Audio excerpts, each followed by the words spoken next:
This video is a demonstration of the final project for Labview, which incorporates both the function generator and the oscilloscope. The function generator allows the user to create one among 5 types of signal, and you can also set the value of the amplitude and the frequency of the signal. There is the option to include the uniform or Gaussian noise to the signal as well.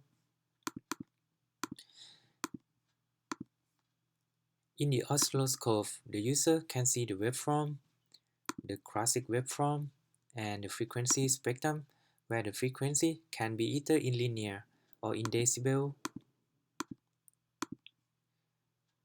Other than that, the user can set the type of filter as low pass or high pass, and set the cutoff frequency.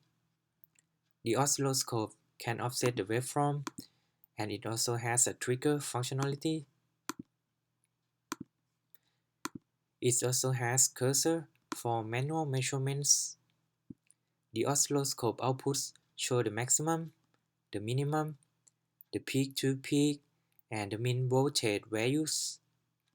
The number of volts per division and the number of seconds per division can be edited to better suit the user needs.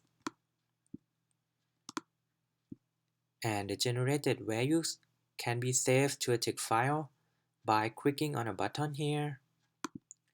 And the time reset is also provided right here. Alright, that should be all. Thank you so much for watching. That was my Labview project and I hope you enjoyed it.